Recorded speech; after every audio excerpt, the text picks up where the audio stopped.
This episode and all of our South by Southwest coverage is brought to you by Vimeo, the new home for 360 video. Hi, everybody. This is John Fusco, and you're listening to the No Film School podcast.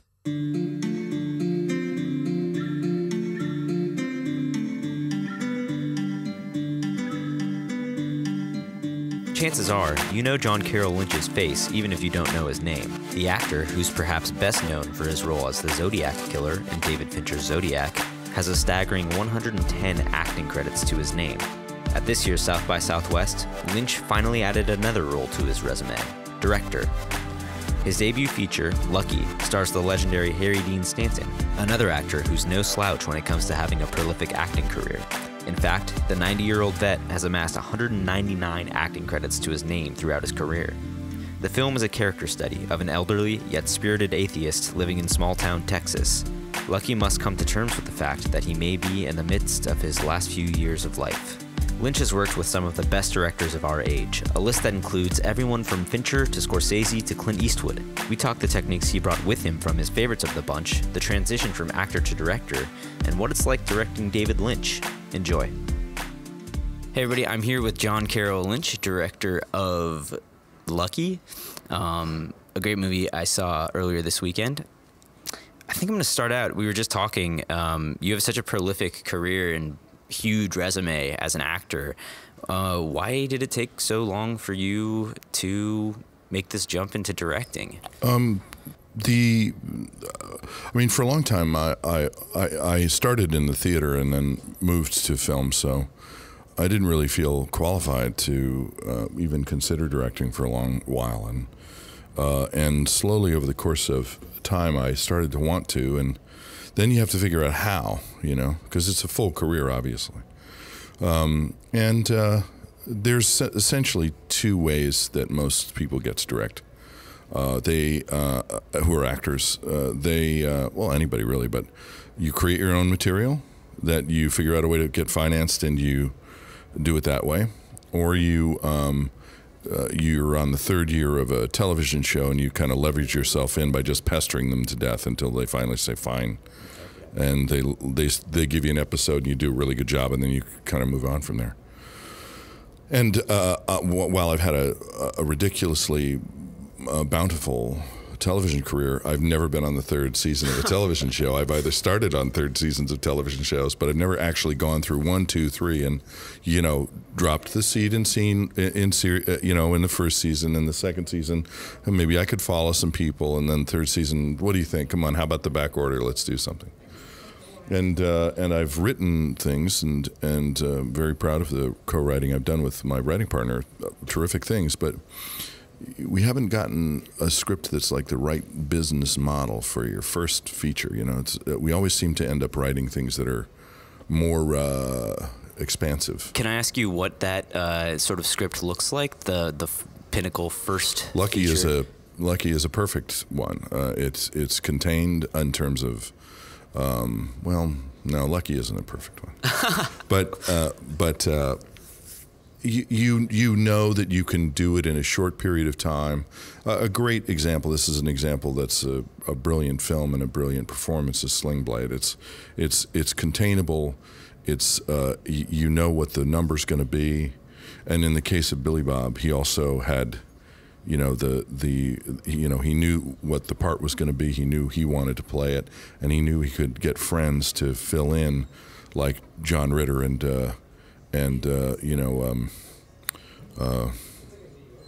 Robert Duvall, to make sure he could get the financing, and he keeps the number low, right? Mm-hmm. You got to keep the number low, and that's how you do it.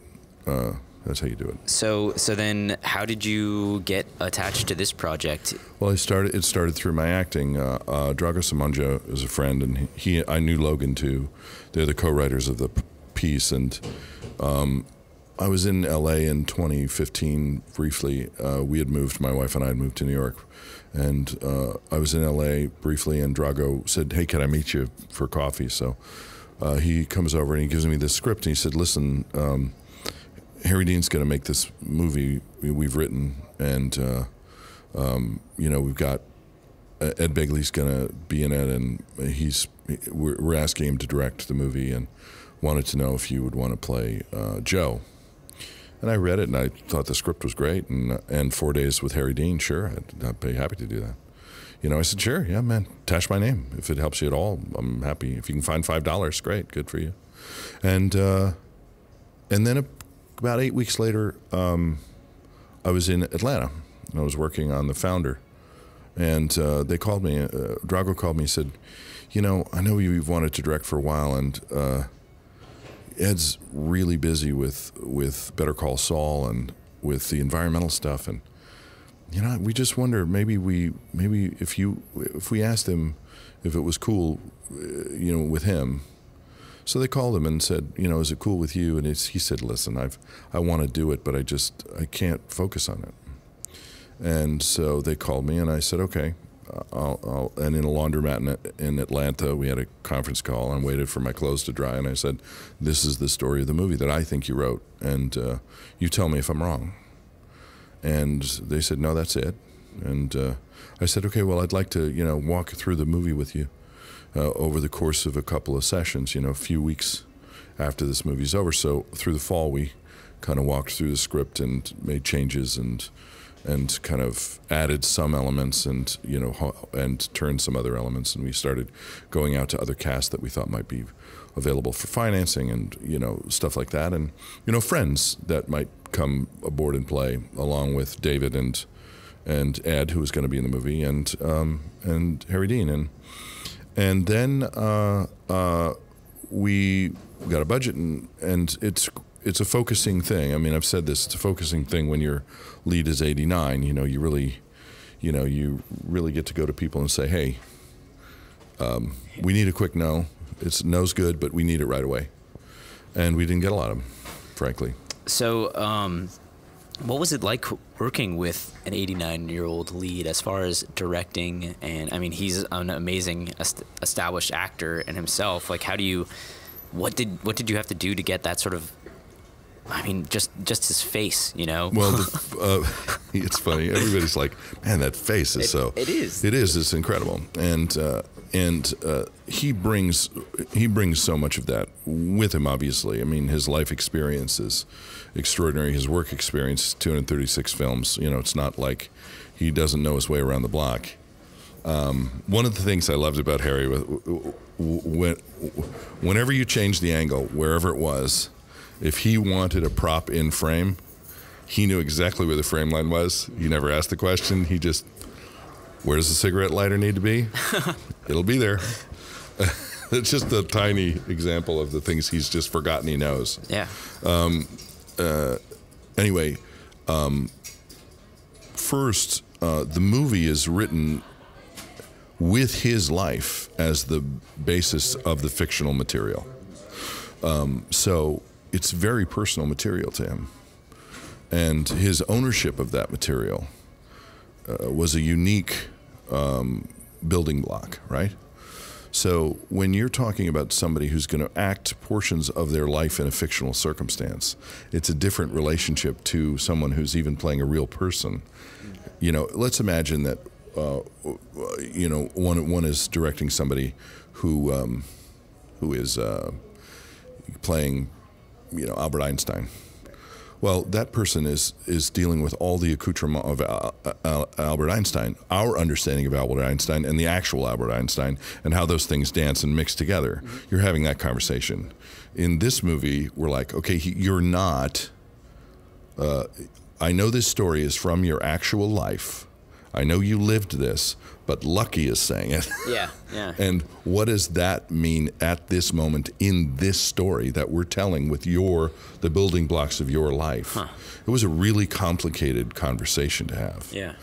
And I say conversation, and that's not what you do with Harry Dean. You know, he's not that kind of person. He doesn't block it. He doesn't approach it with frontal lobes at all. I mean, he's a beer, you know, and that's what his gift is.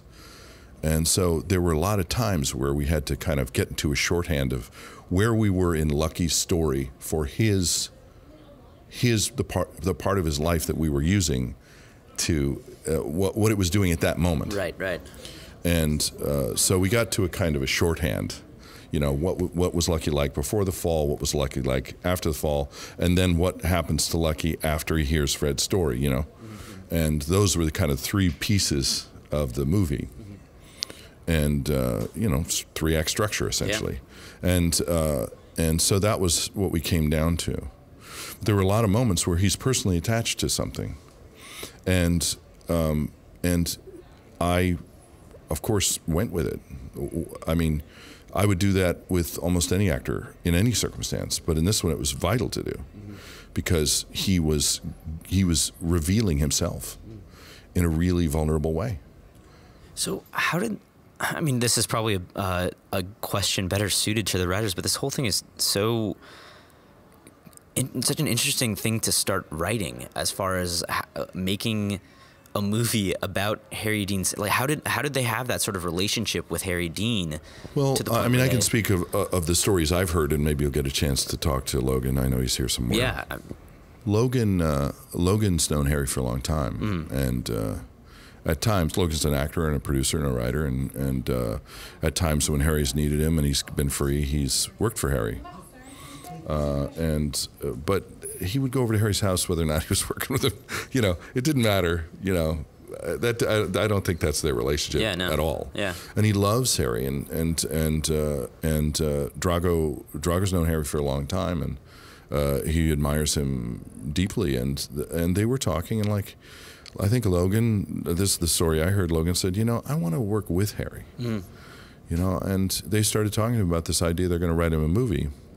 And I think for a long time, Harry was like, whatever, you guys, you're not gonna do it. Then they started writing it, and then they started talking to him about it and what was gonna happen in it and how they were gonna use the stories.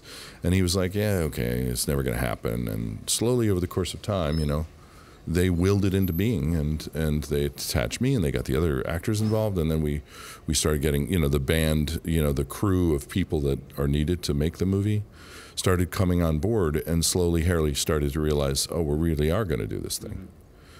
And then it started to become real for him, which makes perfect sense to me, because I mean, if you're fortunate enough to work, and, you know, fortunate enough to have people who care about your work and want to see more of you, they're going to go, I'm writing this thing for you. And you go, great, thanks, man. And then you don't hear from them because it's really hard to get it done. Yeah.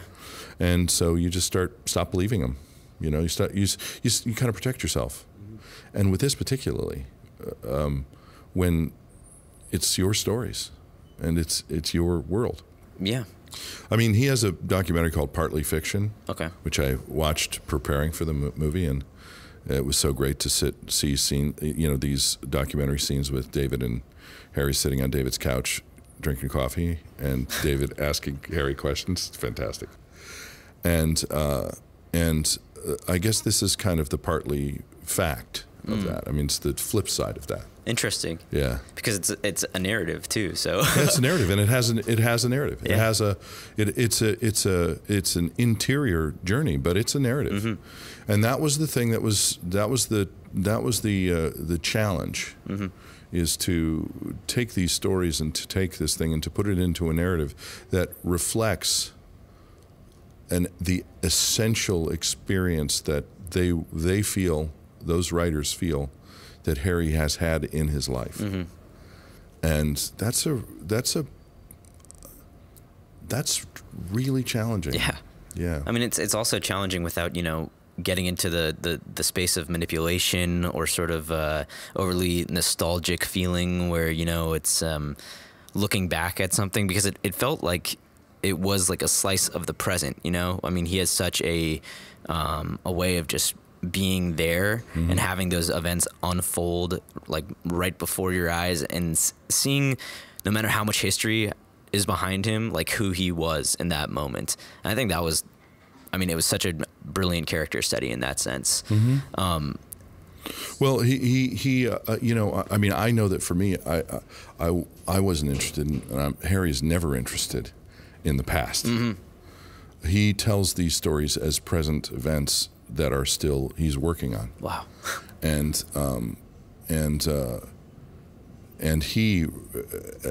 for him, I think this journey, again, I'm speaking for him, but it's likely I'm speaking for him because, well, he's not here, first of all. I mean, he's 90, and he's like, I'm not, Yeah, you know. yeah.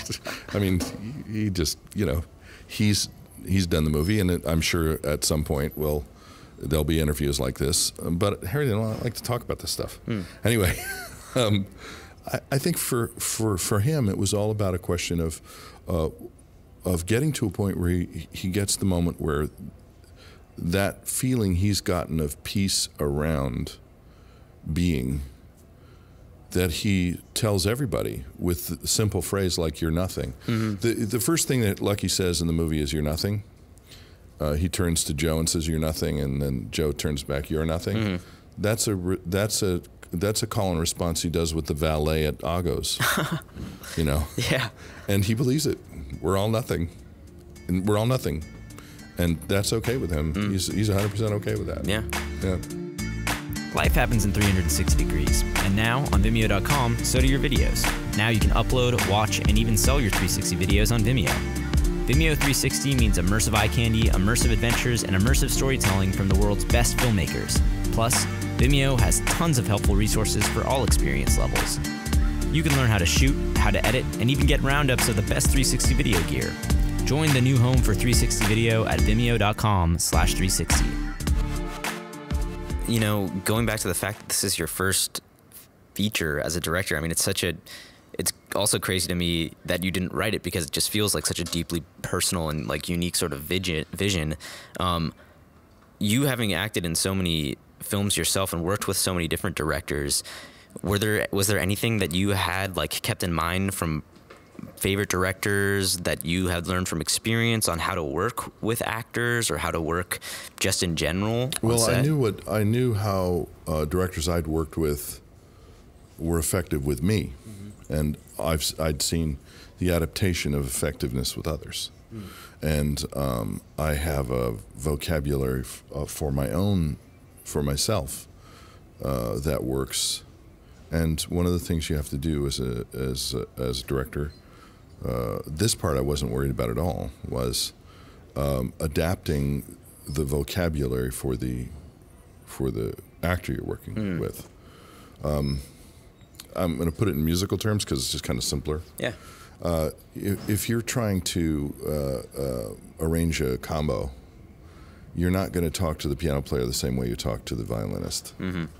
And music is far more notated, far more universally notated than acting ever will be. So the uniqueness of the instrumentation that you bring to a movie, or bring to a scene, or bring to a play, is eclectic and unique in a way that, you know, it's eclectic and unique with every player of every instrument, but the notations are generally the same. You can talk about quarter and eighth notes, you can talk about keys, you can talk about, you know, bridges, you can talk about, you know, all the things you can talk about, tempo. With acting, you can talk about those things, but it's not necessarily universal. So each individual person you're working with as an actor or as a director has their own vocabulary for what they do. Right. And it's either self-taught or it's structural from a school. And I was fortunate as an actor to come up through working. I mean, I find myself fortunate in it. I work with a lot of people who came through really definitive schools of acting, and they're great. And there's nothing wrong with that. It's just I was happy that I was asked to be malleable in the process of the work, which has helped me a lot. So how do you identify those sort of characteristics? Would you say it's just from experience, or those like improv? Improv? Huh. I mean, you know, you just listen and talk, and you see what works, and you you know, you find turns of phrase, you find moments. Like I mean, Gene Hackman was famous for saying to directors, "I want to hear 4 things: faster, slower, louder, softer." That's it. Yeah. And that worked for him. Yeah. I mean, the body of work is extraordinary. Yeah, absolutely. Some actors don't want to hear from directors at all, and you have to figure out a way to direct them without talking to them. And you know, Harry's working with Harry Dean was a challenge because he's a master artist, and so you've got to bring it. Well, and he can smell it when you're not. Yeah, I mean, you were working with a master artist, and you're working with like one of the greatest auteurs of our time. Yeah.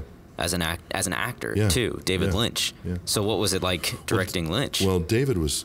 I mean, I was very busy those days, but so I didn't have time to be too intimidated. But I was thrilled that he came. But David, I think, came to play as the actor he wants to work with, right? So he came prepared. He was adaptable. He had ideas and strong opinions about certain things, but he accepted the dialogue. I mean, I'm talking about in between personal dialogue, and he also brings his lifetime of directing to his acting because he knows how the camera's going to. He knows what the shot is. You know, it's almost like talking about this. It's almost like you're doing the exact reverse of each other. Yeah. Because you know you have so much experience in acting that you're becoming the director that you've always wanted to act for, and he's the. I think that's. I mean, I don't want to presume. That I have anything at all to do with David Lynch's journey. Sure. But I think that the analogy is not inaccurate. Yeah. You know, he's acted a few times. Certainly, he's acted more than I've directed. But he was the actor. I think he came as the actor he wants to direct. Yeah, and he did a hell of a job. Obviously, I'm so impressed with what he did in the movie. But also there was a moment where Harry was struggling with this one run of lines. When I forget things, when I can't remember them, it's likely because I'm not attacking them the right way. It's likely because I'm not playing them the way they should be played. And I don't understand why they're there. Right.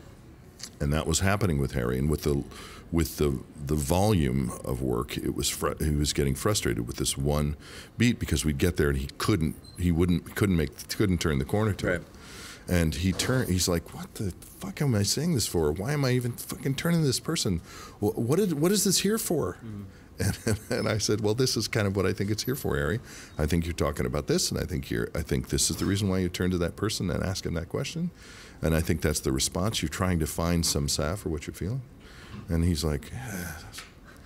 And he did what I've done 1,000 times, is you try to play the politics of it. You turn to the other actor you're working with, you know, and you turn to the other actor and go, do you understand this? Yeah.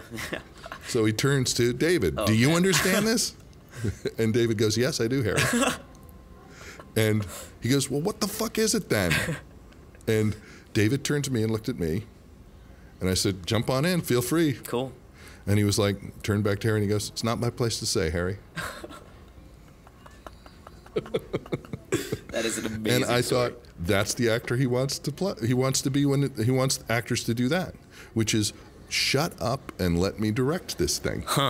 Don't muddy the water. Let it be between me and that other actor. Don't get involved. Interesting. And I loved that. It was said so serenely and with such love and care, and it was perfect. It was a perfect response. And so we did it. Now, the funny thing about it is, Harry was right. It's not in the movie. We cut the beat. He was right. Yeah. We didn't need it. Yeah. Did you know, because I come from actually a theatrical background myself. I've talked with so many directors that stress the various importance of different aspects of production. But I mean, it seems like your background in theater, as far as really breaking down, you know, like your character's objectives, whatever, talking with the actors about those sort of things is paramount. Yeah. Some actors play that way, and certainly that's the way I was taught, and that's the way I still work.